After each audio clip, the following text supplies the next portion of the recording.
Yes, now, ladies and gentlemen, welcome back to the Thomas Rants YouTube channel. Let's talk NXT. Pretty decent episode. I feel like I say that every time with everyone, but it's just the truth. I mean, there's certain things I can pick out that I'm like, and there's certain things I'm like, yes. So kicking off the show, we had a triple threat match for the women's North American title. Izzy Dame, Thea Hale, Lola Vice. Izzy Dame's just won that title. I don't think she should be dropping it. So it was a good thing that she retained. I think putting the title back on Thea Hale wouldn't make a whole lot of sense. I'll be honest, I was conscious of Lola Vice potentially winning the title.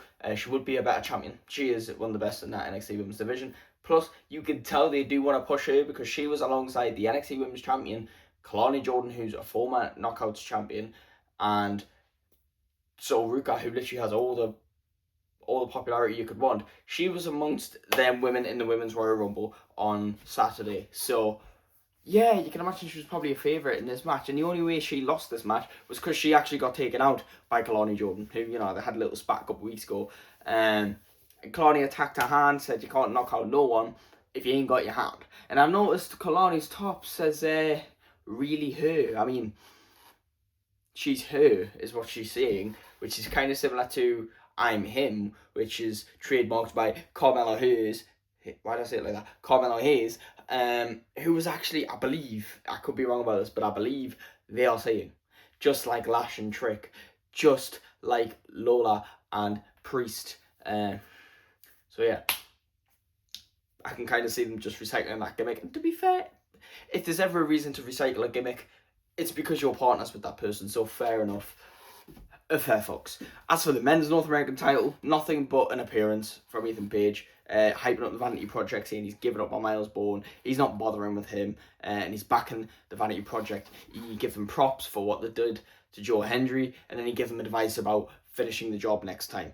Where do I go next? The speed tournament started. We had Iliola Flu from AAA take on Charlie Dempsey, and he beat him in the last 10 seconds. Decent match. Iliola Fleur will advance, and I think the other two in the tournament, I know it's Eli Knight, and then it's Josh Briggs. To be honest, I think Josh Briggs is going to win the whole thing. They're going to run Josh Briggs, Jasper Troy, and Josh could very well take the title. And I wouldn't be mad at it because the guy is a main star, and he's getting better and better every time we see him. But I wouldn't be mad if Jasper kept the title anyway. He's doing a good job. I don't know, doing a good job putting a graft in. Since Stax Lorenzo and Lexus King partnered up, they've been going around trying to recruit people. They're trying to get Charlie Dempsey on their side. They have been trying to get Uriah Connors. I keep calling him Uriah Hall, and that's a boxer slash football player, American football player, Uriah Connors, because last week he joined in that tag team fight, and Andre Chase and Cale Dixon were like, what you doing, mate? So tonight they were a bit like, what was that last week? And he says, look, I'm taking opportunities. And then he took an opportunity, and they had a match with Stax and King, and then they lost that match. And then while Dixon was, obviously he was the one who got pinned, he was hurt, what did Connors do? Connors walked out on them, almost walked out with King and Stax. I don't know if this means that he's aligning himself with them now. Maybe he's going to jump ship. Maybe this will be a storyline. But I think this is interesting because Chase University just felt silly to me. Like, they didn't achieve nothing. They weren't good. It wasn't interesting. They literally just looked like ultimate jobbers. So I agree with Uriah Connors, if I'm being honest. This is the most interested I've been in them in a very, very long time. What else? NXT tag team titles, not much really, to be honest. If anything, because I mean, Dion Lennox at Dark State was focusing on the ladder match. I mean, there was a mention that Vanity Project are gonna fight Hank and Tank next week, but there was nothing else apart from that. But speaking of tag team titles, Zaruka, after winning their triple threat match last week, had their match against the Elegance brand for the TNA Knockouts World Tag Team titles. And before the match, Zarya comes in getting pissed off at Sol Ruka because Sol Ruka was in the Rumble. Now, typically, I agree with Zarya, right? All the spotlight goes on Sol, and Sol's so worried about her own thing, she forgot about Zaruka, and that's how they're getting in this mess. But this is where I can't back it. Why would you be mad that Sol was in the Rumble? Yes, she didn't tell her, but because she's busy going over there and she was told to keep it a secret, you know? Why would you be mad about that? You should be happy for her, but it is what it is. Zarya's just running off the whole jealousy thing, and she tried to take the whole match in her hands, wanted everything her way, and eventually when Sol would get in, she would help, and they had a very good partnership at the end. They were seconds away from winning the match. Zarya had one of them on her shoulders, ready for her finish. Sol had one of them lined up, ready for the Soul Snatcher, and they just countered.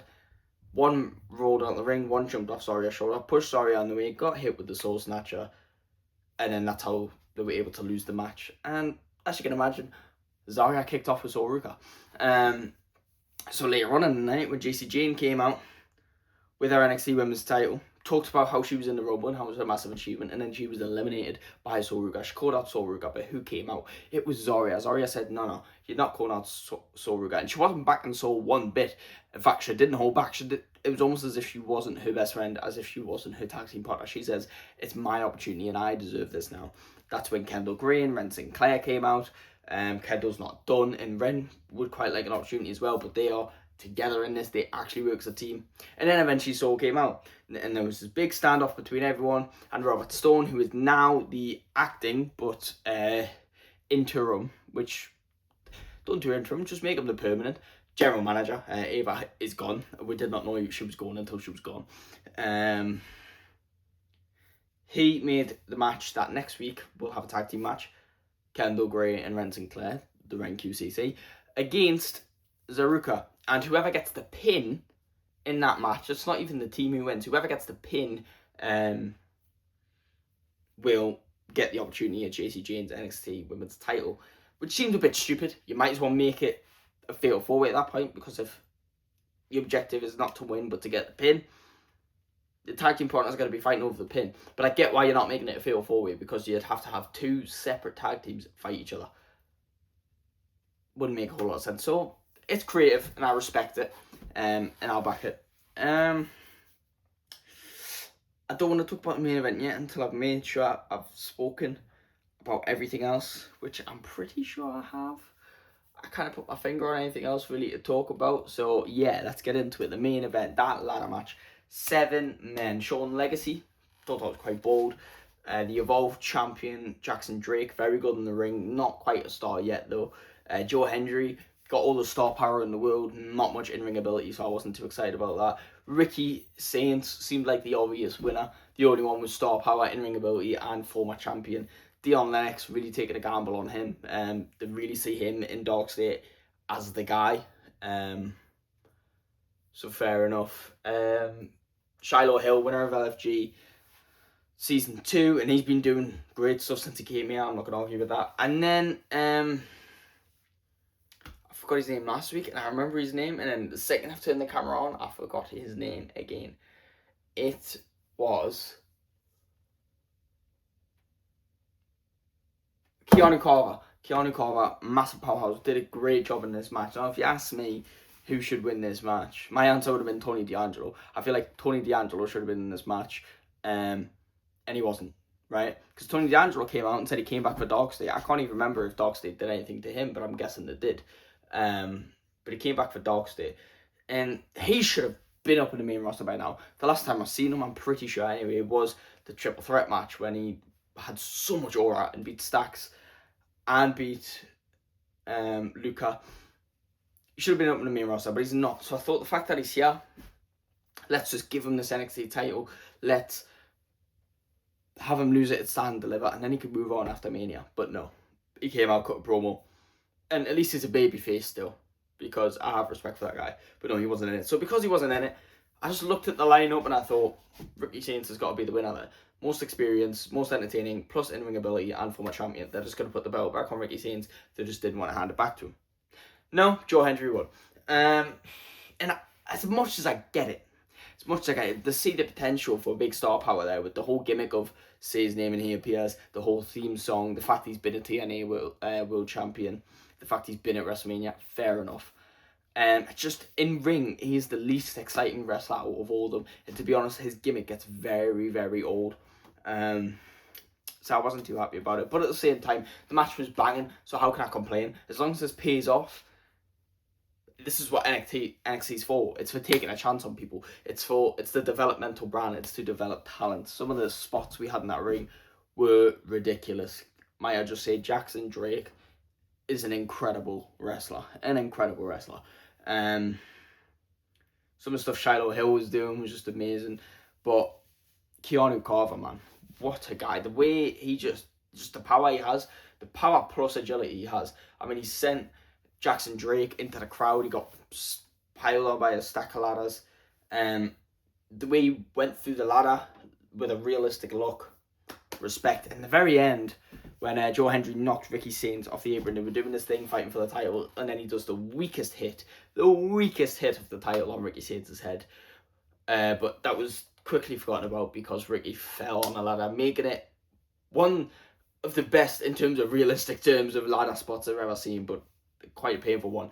Normally when people land on those ladders, they either just bounce off them and it hurts, or they just go through it. This, he hit the ladder and the ladder slipped, because obviously it's balanced between the ladder and the rope. It slipped off the ladder, meaning Ricky slid that way, so he's kind of slanted, and his head, which landed on this end, which was next to the rope, lodged straight into the rope, and I think he hit his lip and mouth on it. Yeah, that looked painful. You can tell it hurt. I seen his foot shaking. That's how much it hurt.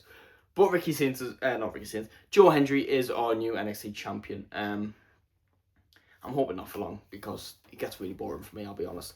But that's my opinions on NXT. Let me know what you thought in the comments below. Please like and subscribe, and I will see you in the next one. Goodbye.